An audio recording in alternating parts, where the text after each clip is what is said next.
सोलापूर शहरातील कुचननगर परिसरामध्ये 6 दिवसाला पाणी येते। त्यानुसार काल दिनांक 7 एप्रिल रोजी पाणी आले, परंतु ते पाणी अत्यंत गढूळ, मैला मिश्रित आणि आळेयुक्त पाणी नळाला आले। याबाबत सोलापूर शहरात एकच गदारोळ झाला। विष्णू कारंपुरी यांच्या नेतृत्वाखाली सर्व नागरिक बंधू भगिनींनी सोलापूर महानगरपालिका आयुक्तांना भेटून पाणी नको विष द्या असा रोष व्यक्त करून स्वच्छ पाणी पुरवठा करण्यासाठी निवेदन दिले। परंतु दुसऱ्या दिवशी म्हणजे 8 एप्रिल रोजी याच परिसरातील कोंडा यांच्या घरात पाणी येऊ लागले। तेही पाणी गढूळ, मैला मिश्रित व आळ्यायुक्त होते। हा सर्व प्रकार महानगरपालिकेच्या गलथान व बेजबाबदार कामकाजामुळे होत आहे। यावरून महानगरपालिकेचा गजब कारभार समोर आला आहे। किती झोपडपट्ट्या आहेत आणि सर्व झोपडपट्ट्यामध्ये जे आहे ते असं पाणी येते, काय नेमकं याची कारण आहे, कशा पद्धतीचं पाणी जे आहे ते झोपडपट्टी एरियांमध्ये येतं? आता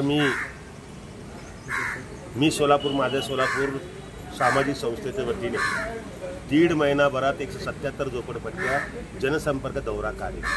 त्यामध्ये अत्यंत गंभीर बाब समोर आलेली आहे की अस्वच्छतेमुळे आणि इतकं घाणी साम्राज्य आहे की त्या ठिकाणी झोपडपट्ट्यांचा जो प्रदूषण होतो, जे रोगराई निर्माण होती, ते पूर्णपणे सोलापूर शहरवासीला जीवावर धोका निर्माण झालेला आहे। म्हणून सर्व झोपडपट्ट्यामध्ये स्वच्छता अभियान राबवा अशा प्रकारची मागणी माननीय आयुक्त ओंबाचे साहेबांना समक्ष भेटून 26 मार्च रोजी निवेदन दिला। आतापर्यंत कुठलीही स्वच्छता झालेली नाही। म्हणून आमच्या जगजीवन झोपडपट्टीमध्ये मेत्रे कुटुंबीय जिया आणि मीना अशा 2 मुली मेले।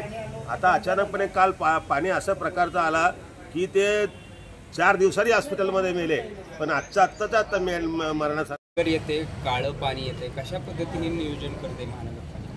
काल सकाळी मला ही वर्दी कळाली की बातमी कळाली की या ठिकाणी काळं पाणी येतात। तातडीने आमच्या इंजिनियर्सना आणि पूर्ण टीमने पाठवलं, पाहिलं तर या ठिकाणी काळं पाणी आलेलं होतं खरी होती।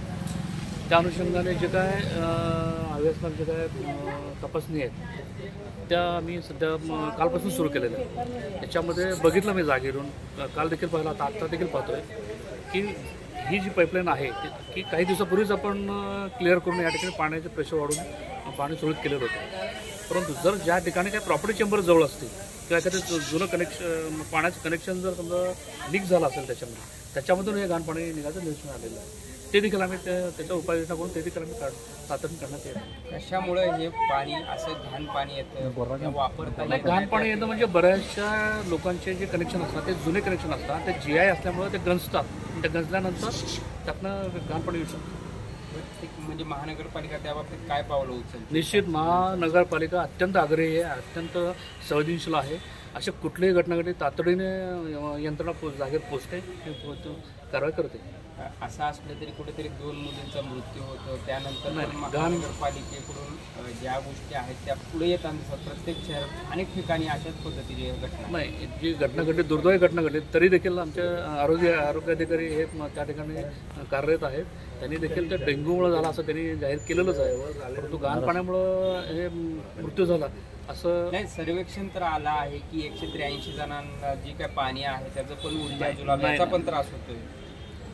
तो जो मृत्यू झाला आहे तो घाण पाण्यामुळे झालेला नाही, तो डेंग्यूमुळे झाला हे आरोग्य अधिकाऱ्यांनी सिद्ध केलेलं आहे। पाण्याच्या बाबतीत पण असे पाण्याचं एक बरेच पाण्याच्या पाईपलाईनचं जे नेटवर्क आहे त्याच्यामध्ये अनेक लोकांचे जुने पाईपलाईनचे कनेक्शन्स आहेत। ते कनेक्शन जर समजा जुने झाले त्याने अद्यावत करणं गरजेचं असतं, ते करत नाहीत, त्याच्यामुळे लिकेज येऊन किंवा गंजून ते घाण पाणी जाऊ शकतं, शक्यता नाकारता येत नाही।